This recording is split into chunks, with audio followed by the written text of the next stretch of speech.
everyone. If we haven't met before, my name's Riley, and can we thank the team for leading us this morning? You can grab a seat.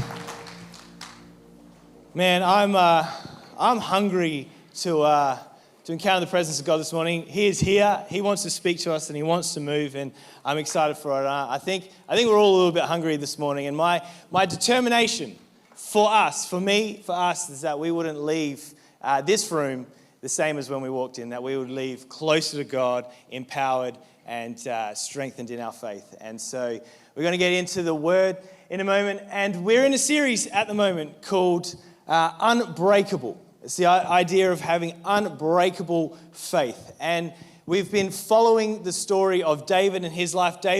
King David in the Old Testament was a man of incredible faith, and a lot of challenges, a lot of triumphs, and had an amazing life of faith. And so we've been following that. And so we're gonna wrap up the series today of Unbreakable Faith, and it is probably the heavier of topics. It's probably a little bit deeper than you might have been ready for coming in, but I think there is an amazing lesson and challenge to be learned in this part of David's story. So I'm excited to open it up and look at it with you all. And so I'm just going to pray as we get started. God, as we open up your word this morning, would you speak to us? Would you challenge us? Would you pour out your love and your grace on us as we open up your word? God, speak to us. And Lord, Holy Spirit, would it be you speaking to every one of our hearts? In your name we pray. Amen. Amen. So I did something this week that was both traumatic and a little bit freeing.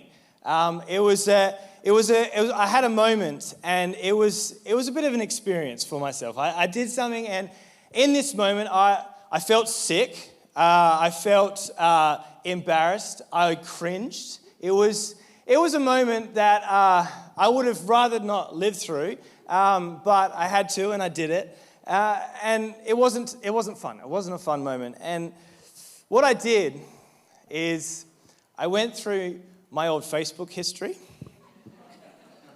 from 10 and 11 years ago. And can I just start with saying, parents, don't let your kids have Facebook if they're 15. Get it when you're 25, keep it till you're 26, realize that it's not that good and delete it, because it's not good. I went through my old Facebook history as a teenager, and it was the most cringy, most awkward, I genuinely felt sick. Like, I was reading it, I was like, nobody can ever see this, ever. So I deleted from 2009 to 2013. I was like, nobody's going to get to it. But we all know when you delete something on the internet, it's gone forever. It's not gone forever. And so I deleted it, and it was one of those moments. I look back and I was like, this is like a fail of my life. This is just like an epic fail. There was moments on there that I wrote a status, and it was the dumbest thing ever. And my mum commented on it, and I'm like looking back on it going, oh my goodness. Oh, it was a bad time. I was like, this is a fail. And so what it actually did is it got me thinking about other moments in my life of kind of dumb failures. And as a teenager, I had a lot of them. And I'm glad they're not too catastrophic failures, but I want to keep it that way. There was some embarrassing moments, but I was like, man, that was a fail. And there's been some moments in my life where I've failed. And it really got me thinking on this idea and topic of failure. And the reality is, we are all going to fail at something at some point in our life. Some big failures, some small failures, some moral failures, but some a little less deep. But understanding our humanity is understanding that we are going to fail at times. For me, my biggest fear in life is failing. And that's like in the small stuff. It's just any area of failing. I don't like losing because I see it as failing. I don't like failing. They say you need to fail to grow. So I'm apparently not growing. No, I got to force myself to fail.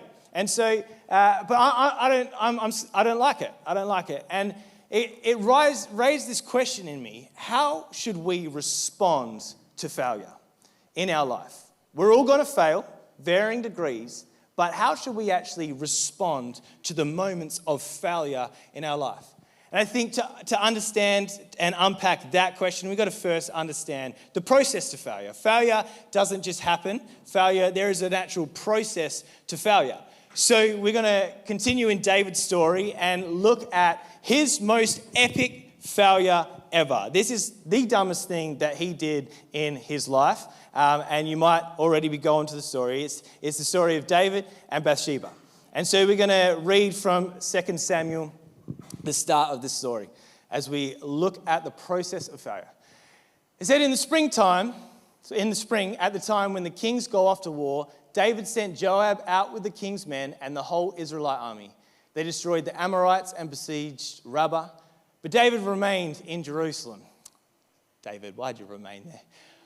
One evening, David got up from his bed and walked around on the roof of the palace. From the roof, he saw a woman bathing. The woman was very beautiful. And David sent someone to find out about her. The man said, "She's Bathsheba, the daughter of Eliam and the wife of Uriah the Hittite." Then David sent a messenger to go get her. She came to him and he slept with her. And then she went back home and the woman conceived and sent word to David saying, "I am pregnant." David. This is not a good moment in David's life. When we look at the process of failure starts with positioning. See, David found himself in the wrong place. It said there that normally the kings would go off to war. He was meant to be off at war, but he was in the wrong place. He was back in Jerusalem. He shouldn't have been there. He was up on the roof. Some people thought he should have been in bed with one of his wives at this point, but he's found himself, his position has gone out onto the roof. And what David's position did is it opened up room for his potential for failure. So what we need to understand is that our positioning has a massive role to play in our potential to failure. The places and spaces that we find ourselves in, not necessarily that bad. It's not necessarily that bad that he's in Jerusalem and on the roof.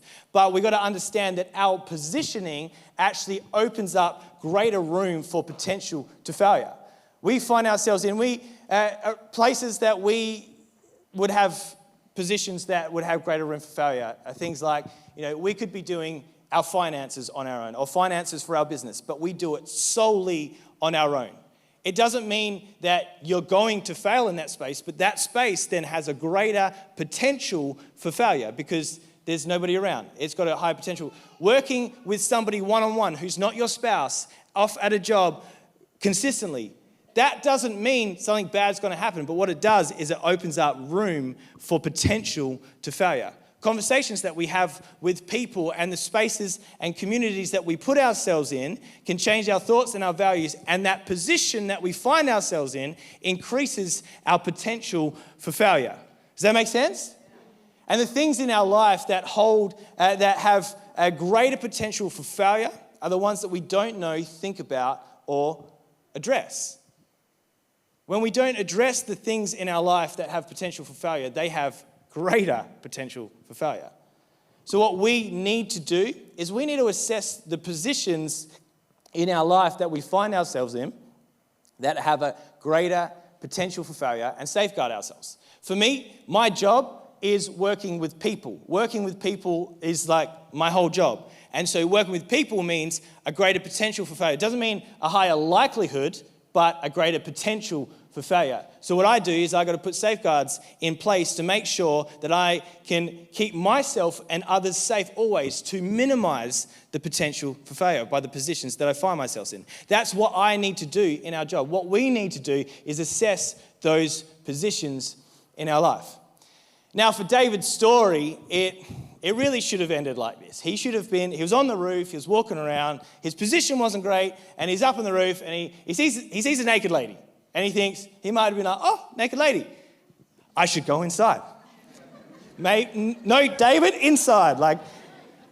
That's how it should have gone, but it didn't. And so the process of failure continued. And so what he did, he asked about her. He's like, "So who's that lady out there?"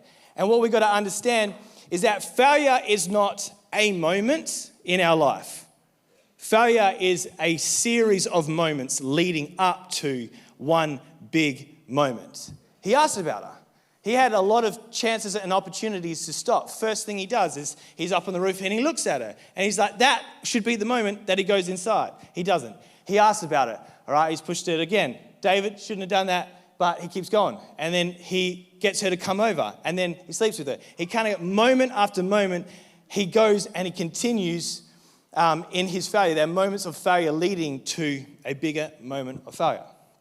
Now, I can kind of imagine what might have been going on in David's head in this moment. What he might have been thinking to himself. And now, I wouldn't at all agree with what he could have been thinking, but I could imagine a little bit what he might have been thinking, the process in his mind that got him to this, through these moments and to the moment of the biggest failure that he had.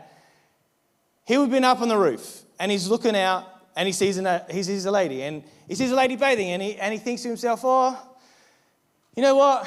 It's not that bad to look. I'm not doing anything. I'm just looking. It's fine. I'm the king. I've got to look over at all my subjects. It's fine. It's not that bad. But his glance turned into a gaze. And so he's kind of thinking to himself, no, it's not that bad. I'm just looking. And then I can imagine he doesn't even look away and he asks about it. He's like, oh, can somebody tell me who this is? Now he's thinking, it's not that bad. She's one of my subjects. I just need to know who she is. Like, I just need to know what's her name. Like, tell me what's her name. It's not that bad. I'm the king. I need to know about everyone, particularly this person right now. He's thinking to himself, I'm thinking it through. So he finds out about her and he's like, oh, I think I need to meet this girl. I just think, I want to have a conversation. We're just talking. It's fine. It's not that bad. I need to get to know about her. And so she comes over. And so then she's there and he's thinking to himself, I'm the king. I deserve this. I've worked hard to make this kingdom safe. I've fought for this land. I've earned this. I deserve this. And he's thinking to himself, man, nobody's going to know. I'm the king. If anybody finds out, I'll probably just kill him. It's fine. I can do it. It's okay. And then he sleeps with her and he makes a catastrophic failure and he has a series of moments leading to a catastrophic failure. But what we see when we look at this, we might think, David, you are an idiot. That is so dumb. Why did you had so many moments to stop? But what David kind of displays in his process of moments to this failure is this human condition that we have called justification. Every one of those moments could have in some way to himself been justified. Oh, it's not that bad. I just want to hang out with her. I'll play Scrabble. We'll see what happens. He just wants to hang out with her. He displays that this common condition of justification. And failure at some point is always justified. I'm doing my tax return and it's like, oh, I don't need to declare that. I've earned my money. Like, this is my money. I've earned it, I don't need to declare that. Or, we're just texting. It's not my wife, but we're just texting. It's fine. We're just friends. It's okay. Or, what's another day away at work from the family? No, it's fine. It's just another day. It's justified because, I'm earning money to feed the family. It's just another day away. It's just another phone call. This is a really important phone call at the dinner table. It's justified. It's in our mind, we justify it. But the reality is, simply put, if we ever need to justify our actions, they're not right. If we need to justify what we're doing, it's not right. So are there areas in our life today that we're justifying our actions? Because if we're justifying our actions, it's probably time to stop. We can stop these moments before they happen. We just got to address and assess, understand our position, and understand the moments leading up to failure. Now, they might not be as big as David's failure, but nevertheless, there are moments leading to failure, both big and both small. So David's messed up. He's messed up big, and it doesn't stop there. He made a baby. Come on, David. He made a baby. And so he has two choices in this moment. He could choose to fess up or choose to cover up. Anybody heard the saying, die with the lie? David was prepared to die with the lie. And so he's like, it's time to cover this thing up. I'm king, I'm smart, I'm gonna sort this out. So what he does is he gets Uriah, her husband, over to his house, out from the war. He brings him back, and he's like, hey, has a conversation about the war. David doesn't really care about the conversation of the war, and then he says, all right, you go home, spend some time with your wife. Go hang out. And he's trying to think, all right, if I can get him to go spend time with his wife, you're going to think it's the baby's head. Job done, the perfect crime. That's what he's thinking, but it's not. And so Uriah, who is of character, David thinks he's going to be able to trick him because he's actually a Hittite, he's not an Israelite, and David thinks he's going to be able to trick him. He can't. And so David finds out that what Uriah does is instead of going home, he goes and sleeps with the other servants in David's just outside David's palace. And so David asks him, Uriah, why'd you do this? And so we're going to read Uriah's response. Uriah said to David, the ark and Israel and Judah are staying in the tents, and my commander Joab and my Lord's men are camped in the open country. How could I go to my house, eat and drink, and make love to my wife? As surely as you live, I will not do such a thing. Uriah's got this amazing character when David's at the worst of his character level. And so what David tries to do is all right, I'm going to try and soften up this guy's character. He gets him drunk and thinks, all right, surely he's drunk, he's going to go home to his wife. Doesn't, still has the character and stays. And so David continues his cover-up, gives him a letter, basically a murder letter for Uriah, gives it to Uriah to take to Joab to be killed out on the battlefield. That's a pretty low move. But David's thinking, I just have to cover this up at all costs. When we cover up our failure, what we need to understand is that it affects more people than we realize. It affects far more than just us or the person that we've failed. It affected Bathsheba. She's at home going, oh my goodness, what has happened? It affects Joab, the one who has to essentially kill his soldier on the battlefield. It affects Uriah, it affects the people that died with Uriah, it affects so many more people than what happened, all because of a cover-up. When we fail, we feel like, oh my goodness, I've just got to make this go away. I've got to cover it up so that nobody will know. I deleted all my Facebook stuff because I didn't want anyone to see it. But if it turns up again, I'm going to cry. Doesn't make it didn't happen. Doesn't mean it didn't happen. It happened. And so we can't change what's been done. Rick Warren has a quote in regards to Bill Clinton's affair. He said, people will forgive a stuff-up, but they won't forgive... they'll forgive a stuff-up, but they won't forgive a cover-up. Bill Clinton actually ended up losing his seat in office, not because of what he did, but because he tried to cover it up, because of things that he did to cover it up. Covering it up becomes a reaction in us in our process to failure. We fail and we think, I've just got to try and make this go away, but it never changes what we've done. So we can see here, there's a process to failure. And we might have had moments just now that's come into our mind that we're in the middle of that process to failure. There's some moments before the moments, and they might seem harmless and they might not seem that bad, but we actually have an opportunity in this process of failure to stop, to go, no, I'm not going to do that anymore. I'm going to change my trajectory. I'm going to change my positioning. I'm going to change where I'm at. But if it's too late and we've had failure in our life, which I'm sure a lot of us, we've failed, and maybe not to this degree, but failure has happened in our life. What should our response to that failure be? Well, the good thing is David did something incredibly stupid, but he's got a good reaction to it, so we're going to look at that. So what is the response to failure? After this had happened, at least, we don't have an exact time, but at least 9 months later, because the child's born now, Nathan, the prophet, comes up to David and he's like, David, I know what you did. I know exactly what you did. God's not happy with you, and there's some punishments to take for what you've done. It's not okay what you did, and you're in trouble. And so David gets called out by Nathan, and Nathan rebukes him. And so in this process, as that's happening, David responds like this in 2 Samuel 12. It says, David then said to Nathan, I have sinned against the Lord. I have sinned against the Lord. Now, this is a powerful moment because David has finally fessed up to what he's done. He's finally acknowledged what he's done. He thought, I'm going to continue to try and cover this up. I'm going to cover it up, cover it up, cover it up. He could have kept trying to cover it up. He could have killed Nathan if he wanted to. But he knew what he had done, and that he needed to fess up before Nathan and before God.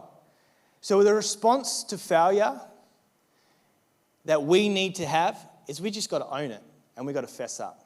We got to acknowledge what we've done.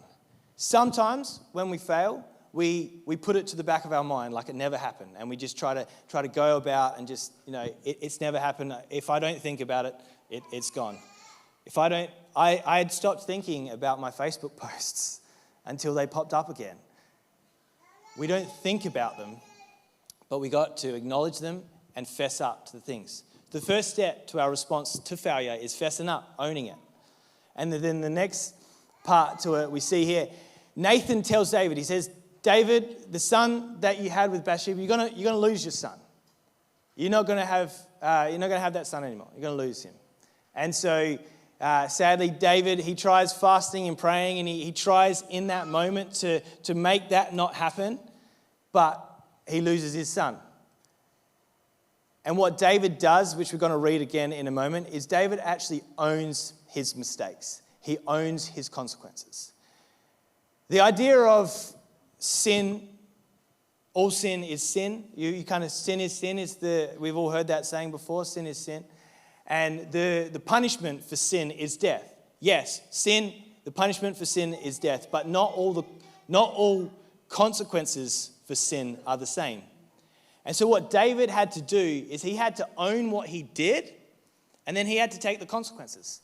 He had to stand up and say, I've messed up, and I'm going to take whatever it is that I have to take for what I've done as a consequence. And he does. But then the end of what happens here is the most remarkable part. In verse 20, this is just after he had lost his son. So then David got up from the ground after he had washed, put lotions on, and changed his clothes. He went into the house of the Lord and he worshipped. He ran to God. His faith was what sustained him through his failure, that took him through his failure. He fessed up, he bore the consequences, and his faith took him through his failure. See, people might not forgive.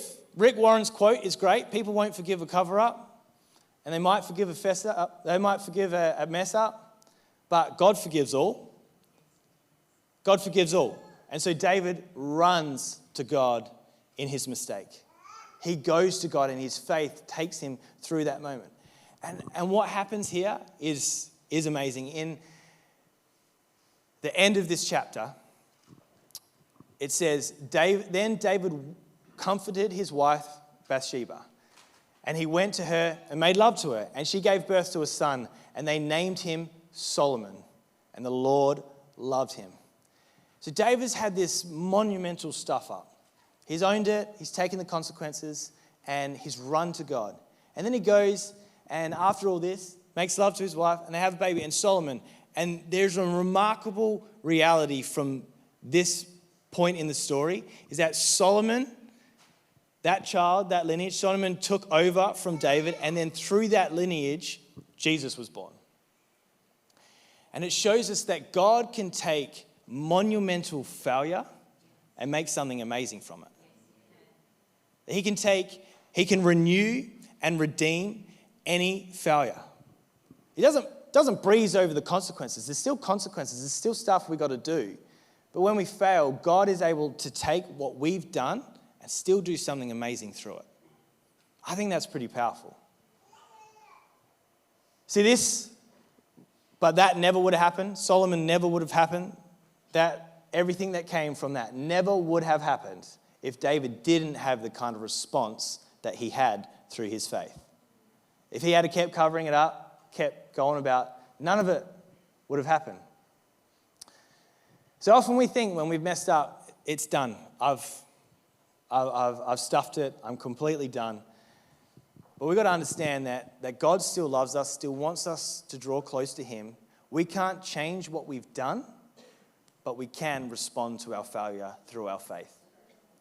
We can keep moving forward in our failures. We can change where we're going. I'm going to invite the team back out. See, David's faith was unbreakable.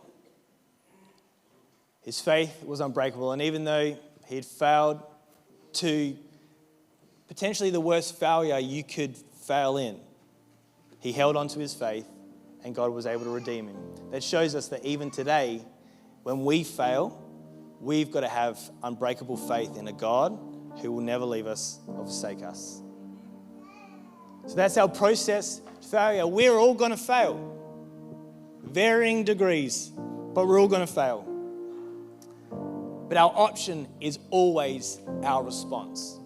You might be here and you're like, that sounds good. I've not had kind of big failures in my life, and that's great. I hope it stays that way. But what we can do in this point is we can assess and understand and take this learning that there are moments before the moment, so we can stop that. We can use this as a lesson to prevent failures in our life. But for some of us, we've failed. We've done bad. We've not done what we wanted to do, and we're on the other side of that, and we need to respond and act accordingly to our failures. When David went away and he worshipped, he wrote a psalm. And we're going to read this psalm in a moment. And basically what it does is he acknowledges what he's done, he takes it on board, and he opens his heart more and more to God, and his faith is shown in this psalm. And so for any of us that are feeling stirred up about failures in our life, and it might not look like David's failure, but we've all got something. I'm going to read this psalm over us. And I want to read it as a prayer of blessing for us, that it could be the catalyst and the start for us to process our failure, to respond to our failure. So I might ask you to stand. So we're going to continue to worship. We're going to continue to sing of our faithful God. Because in all of this, we've got to remember, our God is faithful.